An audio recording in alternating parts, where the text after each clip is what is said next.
Hello दोस्तों, online classes में आप सभी का स्वागत है दोस्तों आज का हमारा टॉपिक है यानी त्रिमुनि। यानी कौन सी त्रिमुनि, त्रयमुनि भी कहा जाता है, जो हमारी तद्युक्ति किसे कहते हैं। त्रिमुनि कौन कौन सी थी उनके बारे में अध्ययन करेंगे। यानी त्रिमुनि, त्रय मुनः, अभिभावे कौन सा समास था इसमें। त्रिमुनि में अभिभाव समास था दोस्तों त्रिमुनि में हम पढ़ेंगे सबसे पहले यानी पाणिनि। किसको पढ़ेंगे? पाणिनि को पढ़ेंगे। पाणिनि का जन्म दोस्तों यानी 500 ईसा पूर्व में हुआ था। कब हुआ था दोस्तों? 500 ईसा पूर्व में ही हुआ था। कब? 500 ईसा पूर्व में पाणिनि का जन्म हुआ था। और पाणिनि ने जो सूत्र दिए थे उन्हें यानी सूत्रकार कहा जाता है। क्या कहा था? पाणिनि के द्वारा सूत्र दिए गए थे जिन्हें सूत्रकार भी कहा जाता है। और सूत्रकार शैली में यानी कौन सी शैली में दिया गया था? सूत्रकार शैली में दिया गया था। कौन सी में दोस्तों? सूत्रकार शैली में पाणिनि के द्वारा दिया गया था और इन्हें सूत्रकार शैली भी कहा जाता है।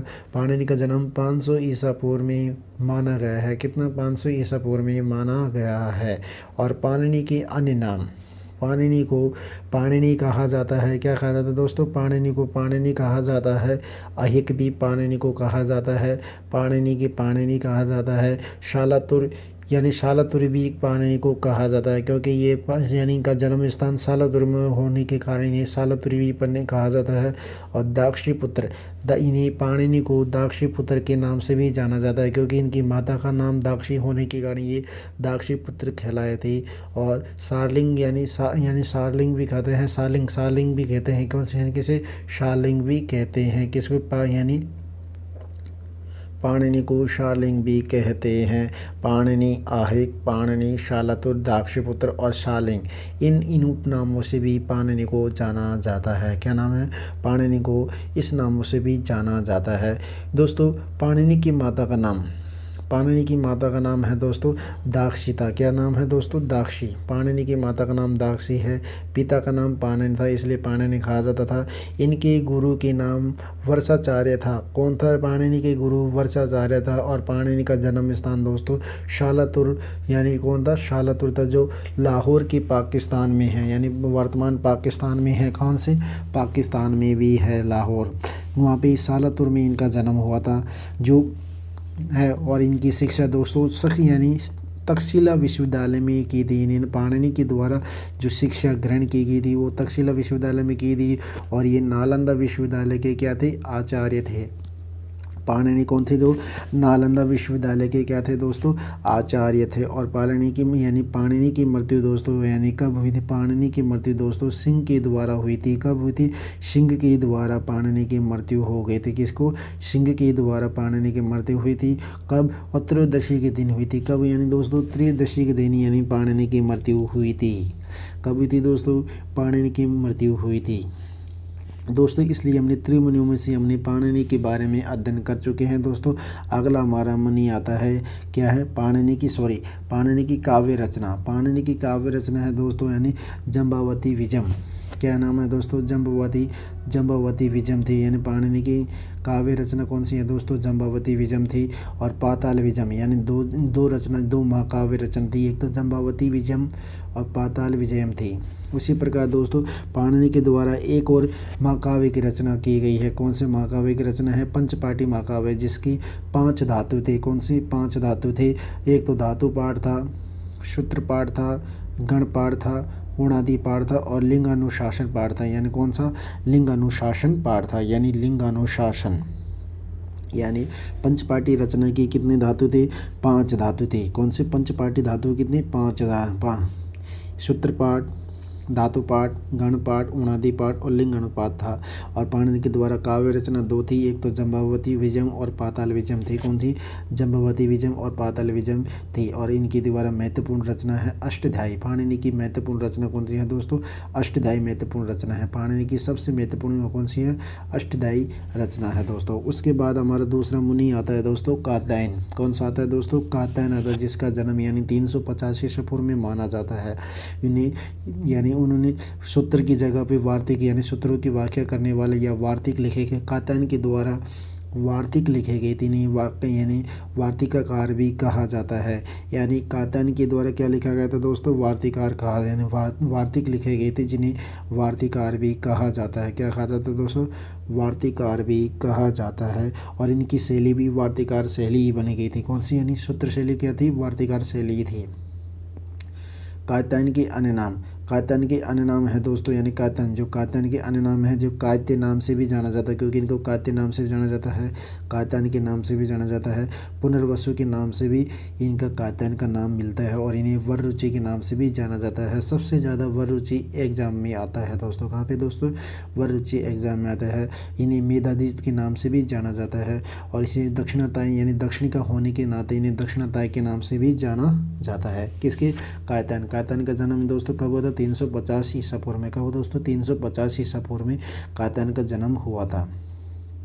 कात्यायन के पिता का नाम दोस्तों याज्ञवल्क्य था। क्या था, याज्ञवल्क्य। कात्यायन के पिता का नाम दोस्तों याज्ञवल्क्य था, और इनकी माता का नाम ज्ञात नहीं होता है दोस्तों इन्होंने यानी कात्यायन के द्वारा वार्तिक लिखा गया था। कितने वार्तिक लिखे गए, जिसने यानी पाणिनि की लगभग 1500 सूत्रों की व्याख्या की गई थी। क्या की थी, 1500 सूत्रों के वार्तिक लिखे गए थे। कितने, 1500 सूत्रों पर यानी लगभग 4000 से 5000 यानी वार्तिक लिखे गए थे। कितने दोस्तों, 4000 से 5000 वार्तिक लिखे गए थे। किसने, यानी दो, और वर्तमान में वार्तिक है 836 उपलब्ध है। वर्तमान में कात्यायन के वार्तिक यानी 836 वार्तिक उपलब्ध है दोस्तों। यानी त्रिमुनि कात्यायन के द्वारा दोस्तों पाणिनि की लगभग 1500 सूत्रों पर लगभग यानी 4-5 हज़ार शुद्ध वार्तिक लिखे गए, जिनमें से वर्तमान में 836 वार्तिक उपलब्ध है। कितने दोस्तों, 836 वार्तिक उपलब्ध है। और इनकी वार्तिक यानी कात्यायन की 2 रचना थी, एक तो वार्तिकम और वार्ताकार। 2 रचना थी, कौन थी, यानी वार्तिक और वार्ताकम। कौन सी दोस्तों, वार्तिकम और वार्तिकाकार, इनकी 2 रचना थी। किसकी, कात्यायन की रचना थी। और एक काव्य था, और सर्व यानी स्वर्गारोहण। कौन सा, यानी स्वर्गारोहण इनका एक काव्य था। कौन सा दोस्तों, स्वर्गारोहण एक काव्य था। अगला हमारा मुनि आता है दोस्तों, यानी पतंजलि मुनि आता है। कौन सा आता है दोस्तों, पतंजलि मुनि आता है। अगला कौन है हमारा, पतंजलि। पतंजलि का जन्म दोस्तों यानी 200 ईसा पूर्व में हुआ था। कब हुआ था, 200 ईसा पूर्व में पतंजलि का जन्म हुआ था। और इनके पतंजलि के द्वारा भाष्य यानी भाष्य लिखी गई थी, जिनकी रचना क्या कहलाई, भाष्यकार रचना कहलाई गई थी। और इन्हें संवाद शैली में लिखे गए थे। कौन सी में, इनकी 3 शैली पाई जाती है दोस्तों, संवाद शैली, वाक्य शैली। 3 शैली पाणिनि की पाई जाती है, वाक्य शैली, प्रश्नोत्तर शैली पाई जाती है, और वाक्य शैली भी पाई जाती है। यानी 3 शैली पाई जाती है, संवाद शैली पाई जाती है, प्रश्नोत्तर शैली पाई जाती है, और वाक्य शैली भी पाई जाती है दोस्तों। उसी प्रकार दोस्तों हमारे यानी पाणिनि की अन्य नाम। पाणिनि का जन्म कब हुआ था, 200 ईसा पूर्व में हुआ था। कब हुआ था दोस्तों, 200 ईसा पूर्व में पाणिनि का वो जन्म हुआ था। और पाणिनि के अन्य नाम है दोस्तों, कितने नाम है, पाणिनि को शेषनाग का अवतार भी माना जाता है। ये गोंदरिया प्रदेश की होने के कारण इन्हें गोंदरीय नाम दिया गया था। और शेषाई होने के कारण इन्हें शेषनाग का होने के कारण इन्हें शेषाई कहा जाता है। और फणिव्रत का मतलब होता है दोस्तों नाग के फण के नीचे रहने वाला। कौन था, पाणिनि था। और इन्हें शेषराज के नाम से भी जाना जाता है, इन्हें पद का नाम से भी जाना जाता है।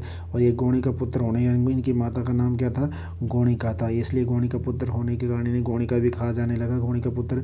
और इन्हें चूर्णिकार के नाम से भी जाना जाता है। किन्हें जाना जाता है, पतंजलि को चूर्णिकार के नाम से भी जाना जाता है दोस्तों यानी पाणिनि की पतंजलि की माता का नाम यानी गौणी का नाम था, इसलिए गौणी का पुत्र के नाम से पाणिनि कहलाए थे। और यानी पाणिनि का जन्म गोंदर प्रदेश, गोंडा प्रदेश में हुआ था दोस्तों। और इन पाणिनि की रचना महाभाष्यम थी। कौन थी दोस्तों, महाभाष्य रचना थी, जिसका विभाजन दोस्तों यानी 84 या 85 आयनिक के रूप में की जाती है। कितनी दोस्तों, 84 या 85 आयनिक के रूप में की जाती है। यानी इसका विभाजन 84-85 आयनिक के रूप में की जाती है। कितने दोस्तों, 84-85 आयनिक के रूप में की जाती है। यानी महाभाष्य को 2 भागों में बांटा गया था। एक तो विभाजन ये 84-85 आयनिक थी, जो, और आयनिक का मतलब होता है दोस्तों यानी जो एक दिन में पढ़े जाना। क्या था, एक दिन में पढ़े जाना, उन्हें आयनिक कहा जाता है। वर्तमान में दोस्तों 84 या 85 आयनिक कहा जाता है। 84 आयनिक यानी एक था अजाबक्सिकम। कौन सा दोस्तों, अजाबक्सिकम कहा था।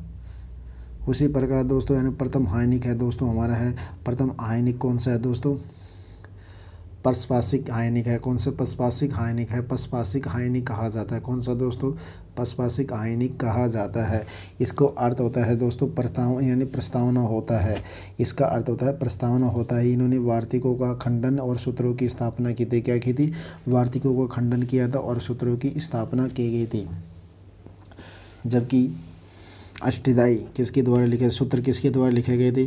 पाणिनि के द्वारा लिखे गए थे और वार्तिक कात्यायन के द्वारा लिखे थे। और जबकि प्रस्तावना वार्तिकों का खंडन और सूत्रों की स्थापना किसकी थी? इसके द्वारा की गई थी। त्रिमुनि पाणिनि के द्वारा लिखे। महाभाष्य किसके द्वारा लिखे गए थे दोस्तों? यानी महाभाष्य पतंजलि के द्वारा लिखे गए थे। तीनों मुनियों में विवाद होने पर दोस्तों यानी सबसे श्रेष्ठ यानी मुनि किसे माना जाता है? पतंजलि को माना जाता है। तीनों मुनियों को में विवाद होने पर सबसे अधिक प्रमाणिक यानी किसे माना जाता है? यानी पतंजलि को माना जाता है। लिखा है कि यानी सतोत्तरम मुनि यानी सतोत्तरम मुनिनम प्रणायम। क्या लिखा है दोस्तों? सतोत्तरम मुनिनम प्रणायम लिखा है। सतोत्तरम मुनिनम प्रणायम लिखा हुआ है दोस्तों। इस प्रकार यानी ये हमारी तद्युक्ति यानी त्रिमुनि वाला पाठ हो गया। तीनों मुनियों की रचनाओं को मिलाकर इन्हें तद्युक्ति भी कहा जाता है। क्या दोस्तों? इन्हें तद्युक्ति के नाम से भी जाना जाता है। तीनों मुनियों की रचनाओं को तद्युक्ति जैसे तीनों मुनि की रचनाओं को मिलाकर इन्हें तद्युक्ति कहा जाता है। तीन मुनि की रचना कौन सी है? अष्टध्यायी, वार्तिकम, महाभाष्य।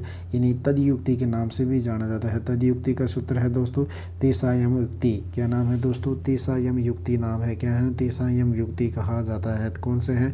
तेसायम युक्ति के नाम से जाना जाता है।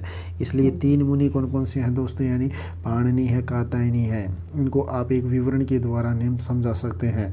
तीन मुनि कौन कौन से हैं? त्रिमुनि है, पाणिनि है, कात्यायन है, पतंजलि है। तीन मुनि है। उनके द्वारा एक तो इसके द्वारा पाणिनि के द्वारा सूत्र लिखे गए थे और कात्यायन के द्वारा भाष्य कात्यायन के द्वारा वार्तिक लिखे गए। जबकि पतंजलि के द्वारा भाष्य लिखे गए थे। और उन्हें सूत्रकार और इनकी रचना कौन सी? इनकी इसमें पाणिनि की सूत्रकार रचना थी, कात्यायन की वार्तिकार थी और इनके द्वारा भाष्यकार रचना लिखी गई थी। इनके द्वारा इनको रचना कौन सी? तद्युक्ति में अष्टध्यायी, वार्तिकम और महाभाष्यम तीन रचना दी गई है। क्या नाम है? तीन रचना दी गई है। तीन रचना को मिलाकर क्या कहते हैं? वो तद्युक्ति कहा जाता है दोस्तों। उसी प्रकार दोस्तों यानी विशेष अष्टध्यायी के सभी सूत्रों पर भट्टोजी दीक्षित ने यानी व्याकरण सिद्धांत कौमुदी रचना को वार्तिका लिखी थी। क्या लिखी थी? पाणिनि के अष्टध्यायी सिद्धांत, पाणिनि के अष्टध्यायी पर यानी भट्टोजी दीक्षित ने व्याकरण सिद्धांत कौमुदी की रचना की गई थी, जिसमें वार्तिका लिखे थे। क्या लिखे थे? इसमें वार्तिकार लिखे गए थे। यानी किसने? यानी भट्टोजी दीक्षित के द्वारा। उसके बाद किसने? व्याकरण सिद्धांत भट्टोजी दीक्षित के द्वारा व्याकरण सिद्धांत कौमुदी यानी अष्टध्यायी पर रचना की गई थी। और भट्टोजी दीक्षित के शिक्षक वरदराचार्य ने लघु सिद्धांत कौमुदी भी रचना की थी। किसने? यानी भट्टोजी दीक्षित के शिष्य जिसने यानी वरदराचार्य ने लघु सिद्धांत कौमुदी की क्या की थी? रचना की। लघु सिद्धांत कौमुदी की क्या की थी? रचना की गई थी। इसी प्रकार दोस्तों यानी अष्टध्यायी का परिचय पढ़ लेते हैं। अष्टध्यायी का परिचय दोस्तों यानी अष्टध्यायी का अर्थ होता है यानी अष्टायनम अष्टध्यायी समारोह। क्या नाम है दोस्तों? अष्टानम अष्टध्यायी समारोह। अष्टानम अष्टाध्यायनम अष्टानम समारोह यानी अष्टानम अष्टाध्यायनम समारोह। और इनकी रचना कौन दी है? रचनाकार अष्टध्यायी के रचनाकार है पाणिनि कहा जाता है। यानी पाणिनि कहा जाता है जिसने 14 महासूत्रों के आधार पर अष्टध्यायी का यानी पाणिनि के अनुसार 14 महासूत्र किसमें वर्गीकृत यानी शामिल है? अष्टध्यायी पर है, जिन्हें 14 महासूत्रों के माध्यम से दोस्तों यानी प्रतिहार बनाया जाता है। क्या बनाए जाते हैं? प्रतिहार बनाने के काम में लिया जाता है। क्या लिया जाता है दोस्तों? प्रतिहार बनाने के काम में अष्टध्यायी सूत्र 14 महासूत्रों को काम में लिया जाता है दोस्तों। उसी प्रकार दोस्तों यानी क्या है? यानी सहायता से अष्टध्यायी की सहायता से व्याकरण में लगभग 4,000 सूत्र बनाए गए। कितने? यानी 4,000 सूत्र बनाए गए। कितने दोस्तों? 4,000 सूत्र बनाए गए हैं। अष्टध्यायी में 8 अध्याय है। कितने दोस्तों? अष्टध्यायी में 8 अध्याय है। उनमें से एक अध्याय में 4 पाद हैं। टोटल अध्याय हमारे 32 अध्याय बन जाते हैं, 32 पाद बन जाते हैं। यानी एक अध्याय में 4 पाद है और 8 अध्याय इंटू 4 इंटू वो कर ले 1 पाद है। कितने? यानी 32 पाद है। तो कितने दोस्तों? 32 पाद है। और अष्टध्यायी में लगभग दोस्तों सूत्र पाए जाते हैं यानी 3,000 3978 सूत्र पाए जाते हैं। कितने दोस्तों? 3900 सूत्र अष्टाध्यायी में मूल सूत्र पाए जाते हैं, जिनमें 14 महासूत्रों को शामिल करने के बाद ये 3092 सूत्र बन जाते हैं। कितने दोस्तों? 3092 सूत्र बन जाते हैं। कितने बन जाते हैं दोस्तों? 3092 महेश सूत्र बन जाते हैं। और 4000 सूत्रों की यानी 4000 सूत्र अष्टाध्यायी के प्रथम सूत्र में शामिल किया गया, यानी अष्टाध्यायी के प्रथम सूत्र में शामिल किया है। कितने दोस्तों? अष्टाध्यायी के प्रथम सूत्र में शामिल किया गया है। अष्टाध्यायी में सूत्र कितने थे दोस्तों? 3978 थे और उनमें 14 महासूत्र मिलाने के बाद कितने बन गए? 3992 सूत्र बना गए थे। इसलिए इन्हें क्या कितने यानी अष्टाध्यायी में लगभग यानी 4000 सूत्रों की रचना प्रथम की गई थी। इसमें अष्टाध्यायी का प्रथम सूत्र है दोस्तों कितनी है? वर्धिरादिचार्य। प्रथम अष्टाध्यायी का प्रथम सूत्र है वर्धिरादिचार्य, जिसमें वर्धि का शब्द का अर्थ होता है मांगलिक। क्या होता है? मांगलिक अर्थ होता है। क्या होता है दोस्तों?